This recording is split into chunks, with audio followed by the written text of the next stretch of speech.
শবে বরাত এই শব্দটা আমাদের দেশে প্রচলিত। শবে কদর, শবে বরাত, শবে মেরাজ। শবে বরাত শব্দটা পার্সি শব্দ। কি শব্দ? পার্সি শব্দ। যেমন নামাজ, রোজা, আমাদের দেশে অনেক কিছু আছে, দান, এই জিনিসগুলি হচ্ছে পার্সি শব্দ। আর আরবিতে আল্লাহ পাক শবে বারাতকে বলেছেন লাইলাতুম মুবারাকা। কি বলেছেন? লাইলাতুম মুবারাকা, বরকতময় রজনী। হাদিসে পাকের ভাষা বলা হয়েছে লাইলাতুন নিসফি মিন শাবান, শাবানের অর্ধরাত্রি। অথবা আরেকটা বলা হয়েছে লাইলাতুস সব।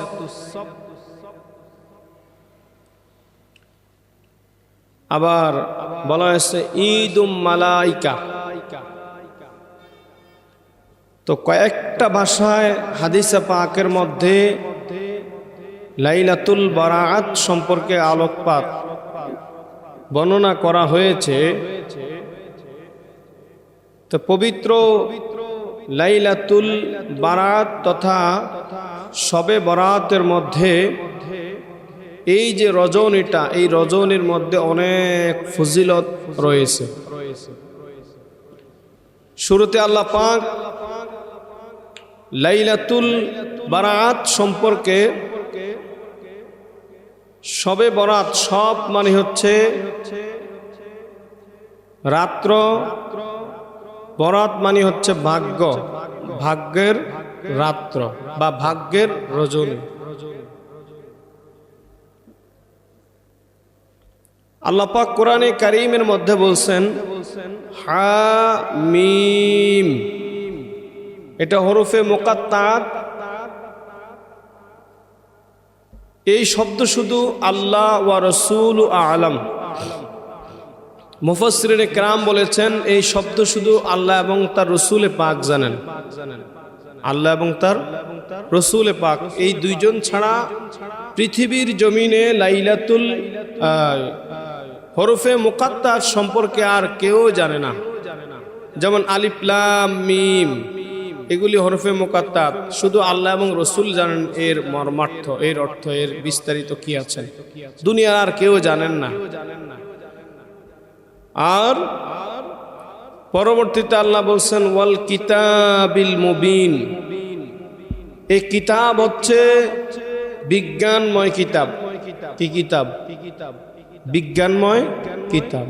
কোরআনকে আল্লাহ পাক উপস্থাপন করেছেন এটা বিজ্ঞানময় কিতাব। তাহলে এই কোরআনে কারীম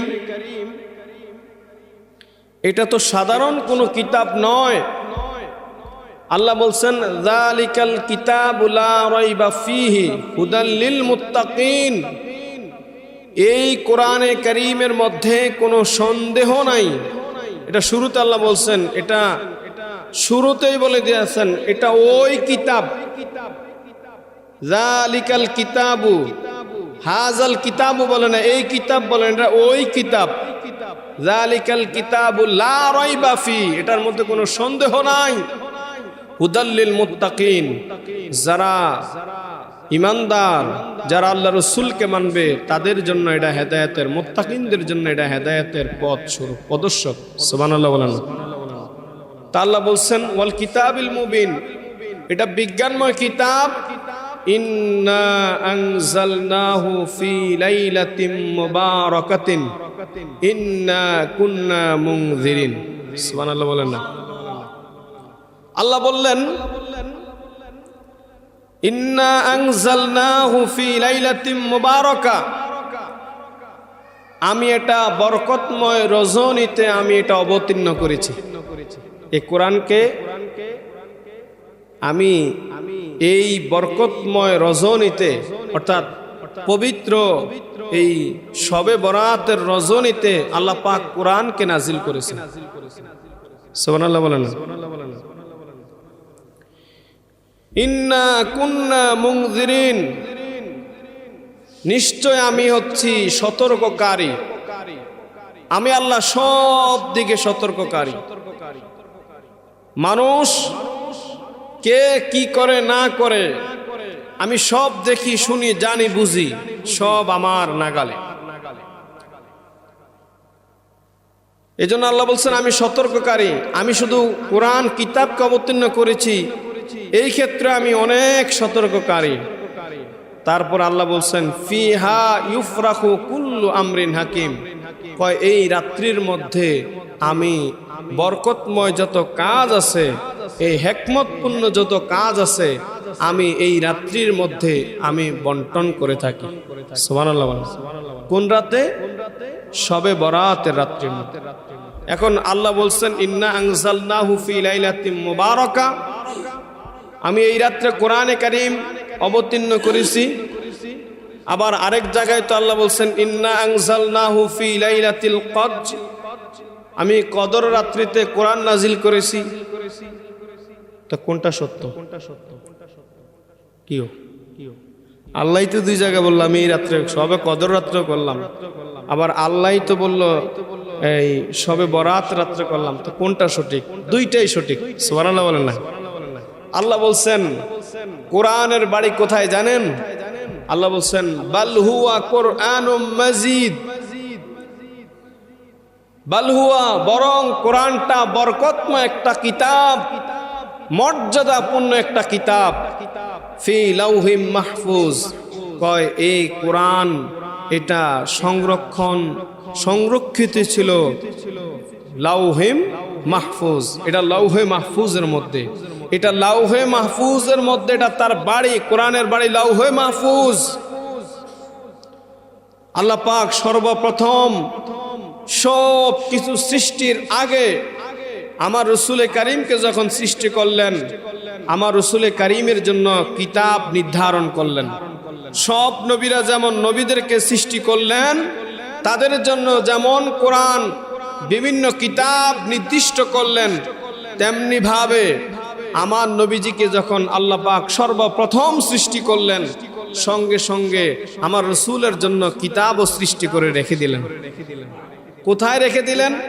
আল্লাহ সবে কদর বরাতের রাত্রিতে কোরআনে কারীমকে একত্রে নাজিল করে এটা রেখে দিলেন লাউহে মাহফুজে। তাহলে এই রাত্রে নাজিল করে রেখে দিলেন কোথায়? এটা সপ্তম আসমানের উপরে, লাউহে মাহফুজ। তারপরে আল্লাহ পাক দ্বিতীয় স্টেপে আবার কোরআনে কারীমকে নাজিল করলেন। আল্লাহ বলছেন ইন্না আনজালনাহু ফি লাইলাতিল কদর, আমি কোরআনে কারীমকে কদরের রজনীতে নাজিল করেছি। এটা কখন, কোথায় থেকে কোথায়? কয় লাউহে মাহফুজ থেকে আবার দ্বিতীয় স্টেপে আমি কোরআনে কারীমকে নাজিল করে দুনিয়ার প্রথম আসমানে নিয়ে এসেছি। তারপর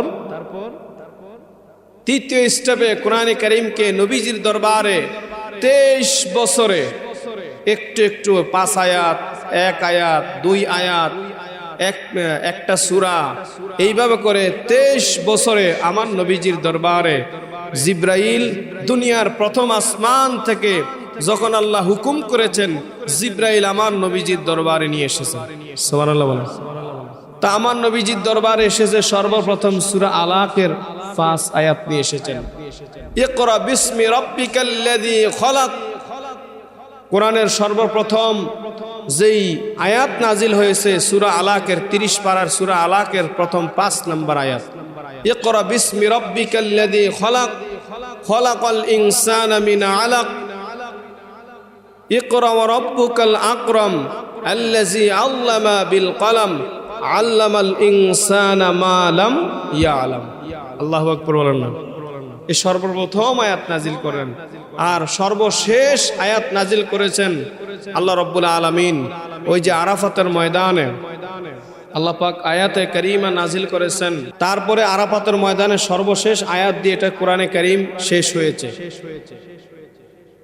তা আমাদের এই যে লাইলাতুম মুবারাকা, কোরআনের মধ্যে বলেছেন লাইলাতুম মুবারাকা, এটা বরকতময় রজনী। এই রজনীর মধ্যে কোরআনে কারীম আল্লাহ নাজিল করেছেন।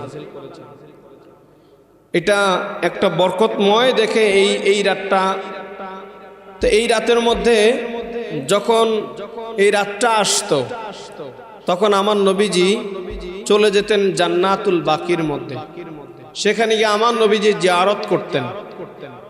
তো একদিন মা আয়েশা সিদ্দিকা রাদিয়াল্লাহু তাআলা আনহা তিনি রাতের বেলায় গভীর রজনীতে যখন তিনি ঘুম ভাঙলেন, কারণ আমার নবীজি গভীর রজনীতে তাহাজ্জুদ নামাজ পড়তেন।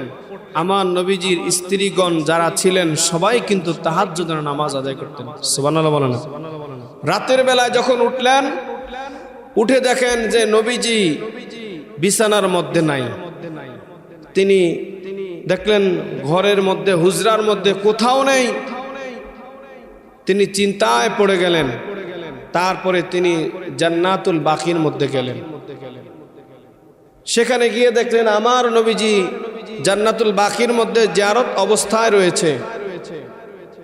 তখন আয়েশা জিয়ারত উনিও শরীক হলেন, মুনাজাত হলো। মুনাজাতের পরে তিনিও মুনাজাত দিলেন। সর্বশেষ বললেন, ইয়া রাসূলুল্লাহ, ইয়া হাবিবাল্লাহ, আমি ঘুম থেকে উঠে দেখি আপনি নাই। আমি চিন্তিত হয়ে পড়লাম, আপনি কোথায় গেলেন? আমি খুঁজতে খুঁজতে এখানে আসলাম, দেখলাম আপনি জিয়ারত করেন। তো এবার আমার নবীজি ইরশাদ করেন, হে আয়েশা, তুমি কি এই রাত সম্পর্কে জানো? মা আয়েশা বলছেন, ইয়া রাসূলুল্লাহ, আমি তো কিছুই জানি না।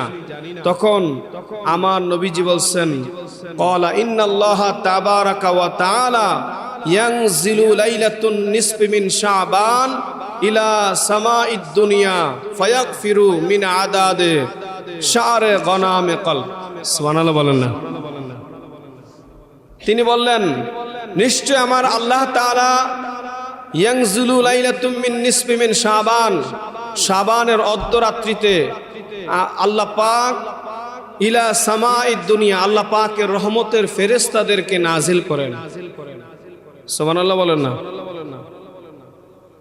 তারা এসে যারা এই রজনীর মধ্যে ইবাদত বন্দেগী অবস্থায় থাকে তাদেরকে ফায়াগফিরু লি আকসারা মিন আদাদে গনামে শারে গনামে কলব। সুবহানাল্লাহ বলেন না। ফায়াগফিরু লি আকসারা, ওই পরিমাণ আল্লাহ ক্ষমা করে দেন বান্দাদের গুনাহ, মিন আদাদে শারে বানি কলব। কয় এখানে বনি কলবের গোত্রের যতগুলি ছাগলের পাল রয়েছে, ওই ছাগলের যে প্রত্যেকটা ছাগলের মধ্যে, ওই ফালের মধ্যে যত পশম রয়েছে, ওই পশমের সম পরিমাণ আল্লাহ পৃথিবীর সকল মানুষদেরকে তাদের গুনাহগুলো মাফ করে দেন। মা আয়েশা সিদ্দিকা রাদিয়াল্লাহু তাআলা আনহু এটা শুনে তো উনি খুশি হয়ে গেলেন যে এত একটা গভীর রজনীতে আজকে আমি ভাগ্যবান, আপনার সঙ্গে আমিও জান্নাতুল বাকিতে আপনার হাত মোবারকের ধরে আমিও আজকে মুনাজাতে শরীক হতে পেরেছি। তো বনি কলব এটা কেন বললেন? ওই আরবের সময় আরবের মানুষ তো ছাগল পালন করতেন, ভেড়া পালন করতেন, দুম্বা, উট, এগুলি তাদের এই নিয়মিত প্রত্যেক মানুষে তাদের ব্যবসায়িক লালন পালন তারা করতেন, বেচা কেনা করতেন। ওই সময় তাদের এটাই সবচেয়ে বেশি তাদের কর্ম ছিল আর কি। আর ওই বনি কলব গোত্রের ছাগলের যে পাল রয়েছে, যে খামার রয়েছে, ওটা সবচেয়ে বড় ছাগলের খামার ছিল। এই জন্য আমার নবীজি বলছেন, মিন আদাদে শারে গনামে কলব। কলব গোত্রের ছাগল অনেক বেশি, ওই ছাগলের এক একটার মধ্যে যত পরিমাণ পশম আছে, এরকম প্রত্যেকটা ছাগলের পশমের হিসাব করে করে আল্লাহ পৃথিবীর মানুষকে ক্ষমা করে দেন। তো এই রাতটাকে এত গুরুত্বপূর্ণ। তারপর আমার নবীজি করিম সাল্লাল্লাহু আলাইহি সাল্লাম সাহাবীদের সামনে বলেছেন, হে আমার সাহাবায়ে কেরাম, যে এই রাত্রটা এমন একটা গুরুত্বপূর্ণ রাত। সাহাবীরা যখন এই রাত সম্পর্কে জানতে চাইলেন, আমার নবীজি যখন বর্ণনা দিলেন, এই রাত্রি সম্পর্কে, তখন আমার নবীজি বলছেন, ক্বালা ইন্নাল্লাহা লা ইয়াত্তালিউ ফি লাইলাতিন নিসফি মিন শাবান ফায়াগফিরু লিজামি খালকিহি ইল্লা লিমুশরিকিন আও মুশাহিন। সুবহানাল্লাহ বলেন না? কয় আমার আল্লাহ শাবানের মধ্যরাত্রিতে বিশেষ একটা রহমতের দৃষ্টি দেন। শাবানের মধ্যরাত্রিতে বিশেষ একটা দৃষ্টি দেন, রহমতের দৃষ্টি দেন। আল্লাহ বলছেন, আমি সকল মানুষদেরকে যারা ইমানদার মুসলমান, আমি সব ইমানদার মুসলমানের সব গুনাহগুলি আমি মাফ করে দেই। ইল্লা লি মুশরিকিন আও মুশাহিন, কয় দুইজনকে আমি ক্ষমা করি না। ইল্লা লি মুশরিকিন, যারা মুশরিক কাফের, আও মুশাহিন, এবং যারা ইসলাম বিদ্বেষী, এই দুই প্রকার ছাড়া যারা ইসলামের মধ্যে প্রতিষ্ঠিত কিন্তু তাদের গুনাহ আছে, আমি ওই রাত্রির মধ্যে তারা যদি আমি আল্লাহর কাছে চায়, আমি আল্লাহ তাদের গুনাহগুলি ক্ষমা করে দিই। তাহলে আমাদেরকে মুশরিক হওয়া যাবে না, ইসলাম বিদ্বেষী হওয়া যাবে না। তা আমার নবী করিম সাল্লাল্লাহু আলাইহি ওয়াসাল্লাম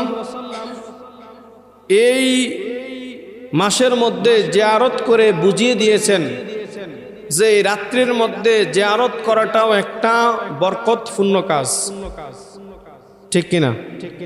তাহলে এই রাত্রির মধ্যে কবর জিয়ারত করাও কি সুন্নাত, আমার নবীজি করেছেন। এই রাত্রির মধ্যে দোয়া করাও সুন্নাত, আমার নবীজি করেছেন। কারণ আমার নবীজি কবরে যারা ছিলেন তাদের জন্য দোয়া করেছেন, এবং যারা দুনিয়ার জমিনে ছিলেন ওই উম্মতদের জন্য গভীর রজনীতে তিনি দোয়া করেছেন।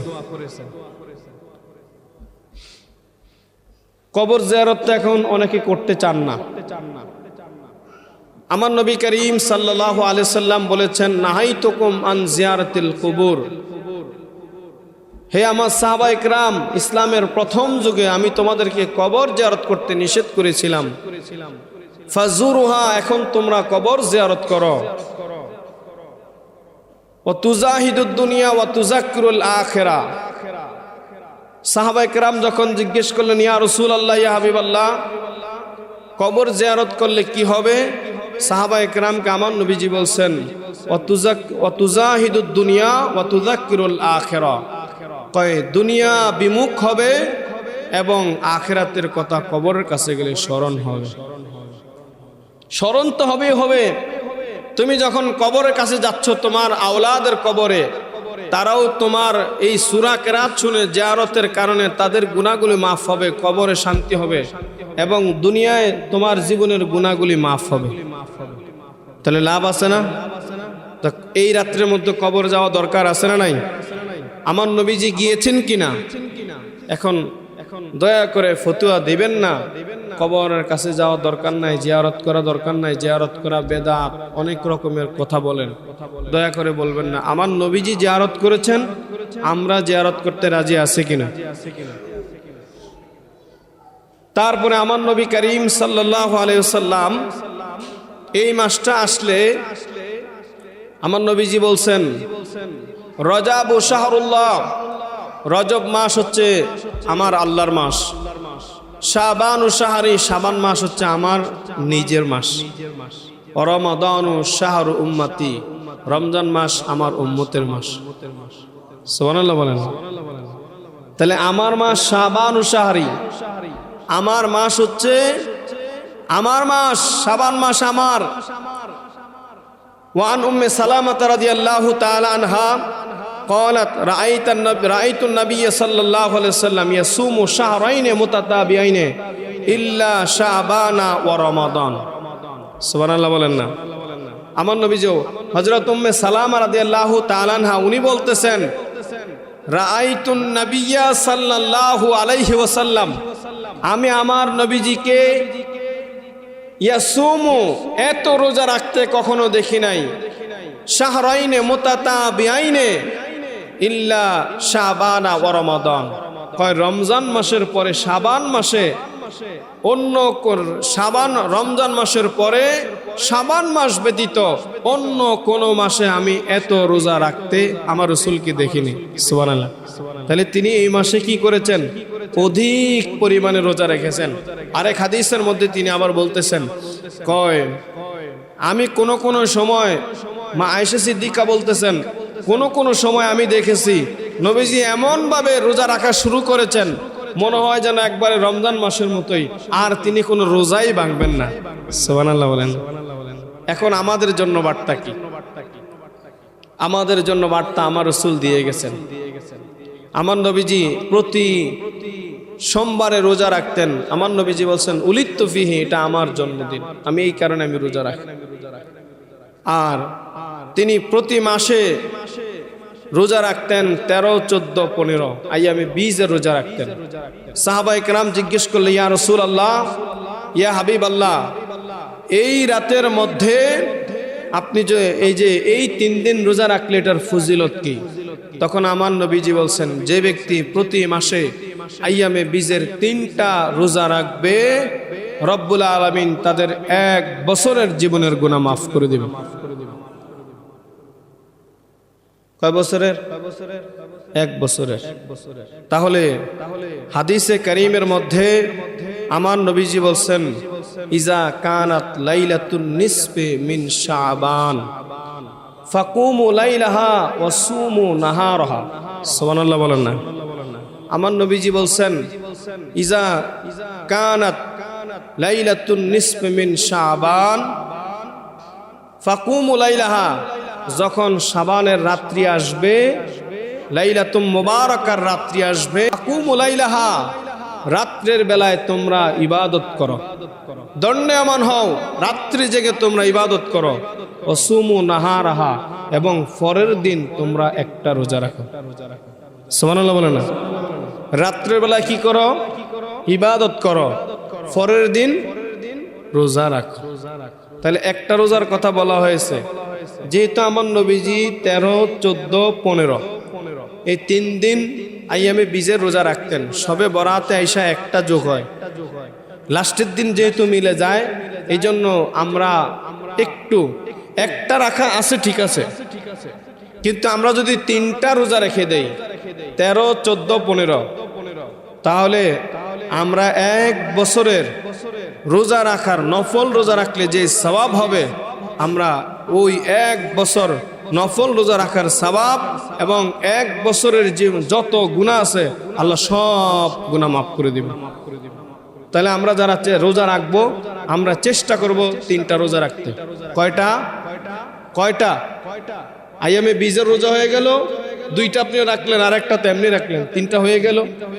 আর যদি আপনি না রাখতে পারেন তাহলে আপনি একটা রোজা রাখেন, অন্তত একটা রাখেন, যেটা হাদিসে বলছে ফাকুমু লাইলাহা ওয়া সুমু নাহারাহা, দিন রাত্রিবেলায় তুমি ইবাদত করো, পরের দিন রোজা রাখো।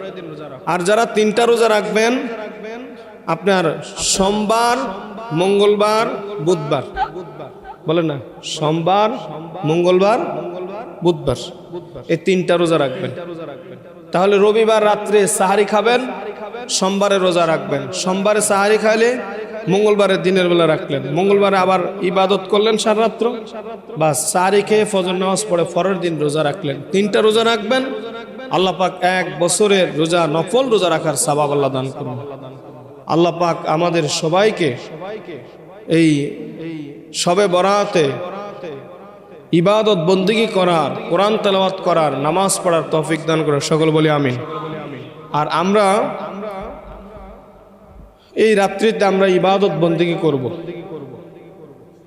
রাজি আছেননি? মঙ্গলবার রাত্রে আমরা যতক্ষণ আমাদের সাধ্য হয় ইনশাল্লাহ আমরা চেষ্টা করব, আমরা ইবাদত বন্দেগী করতে, জিকির আজকার করতে, নফল নামাজ পড়তে, কোরআন তেলাওয়াত করতে, জিকির আজকার হবে, মিলাদ কিয়াম হবে। আরেকটা বিষয় আমরা চাচ্ছি, গতবার আমরা মনে হয় সালাতুত তাসবিহ নামাজ পড়েছি, এই রাত্রিতে পড়লাম, তো আমরা এবারও নিয়ত করেছি ইনশাল্লাহ আমরা সালাতুত তাসবিহ নামাজ পড়ব। আল্লাহ কবুল করুক বলে আমিন। যারা পড়বেন সালাতুত তাসবিহ নামাজ, আমার নবীজি বলছেন তোমরা সম্ভব হলে প্রতিদিন একবার পড়ো, যদি প্রতিদিন না পারো প্রতি সপ্তাহে একবার পড়ো, সপ্তাহে যদি একবার না পড়ো মাসে একবার পড়ো, যদি মাসে একবার না পারো, বছরে একবার পড়ো, যদি বছরেও একবার না পারো, জীবনে একবার হলেও পড়বা। সলাতুত তাসবিহ নামাজ জীবনে একবার আদায় করা ফরজ। কয়বার? যেমন হজ যার উপরে ফরজ সে অন্তত জীবনে একবার করতে হবে। সলাতুত তাসবিহ নামাজটাও কি একবার পড়তে হবে। তো একটা ফজিলতপূর্ণ নামাজ, যেই নামাজটা 4 রাকাত পড়তে 1 ঘন্টার সময় লাগে, এটার ভিতরে কত তাসবিহ আছে। এই তাসবিহগুলি থাকার কারণে এই নামাজটার নাম হচ্ছে সলাতুত তাসবিহ। তাহলে যারা সুযোগ হয় সলাতুত তাসবিহ নামাজ আদায় করবেন। আল্লাহ পাক নামাজ আদায় করার তৌফিক দান করুক, সকলে বলি আমিন। আর আমরা একটু তাবারুকের আয়োজন করি। তাবারুক দেওয়া সুন্নাত। তাবারুক শব্দটা আরবি, মানে এটা বরকত থেকে তাবারুক। এই তাবারুক খাইলে মানুষের শরীরের 300টা রোগ আছে। কয়টা? 300টা, ছোট বড় মিলে মানুষের শরীরে 300টা রোগ থাকে। কতটা? 300টা। এর মধ্যে বাসমান কয়েকটা, হার্ট, ডায়াবেটিস, এটা সেটা ওটা তো 15-20টা থাকেই মানুষের। কিন্তু এমনি একটা মানুষের শরীরে 300 রোগ থাকে। এর মধ্যে এই 100 রোগ ভালো হয় দোয়ার মাধ্যমে। কিসের মাধ্যমে? আপনি নিজে দোয়া করেন অথবা কেউ যদি আপনার জন্য দোয়া করে, এটার মাধ্যমে 100 রোগ ভালো হয়। আর দ্বিতীয় 100 রোগ ভালো হয় দাওয়ার মাধ্যমে, শেফার মাধ্যমে, ঔষধের মাধ্যমে। আর তৃতীয় 100টা রোগ ভালো হয় তাবারুকের মাধ্যমে।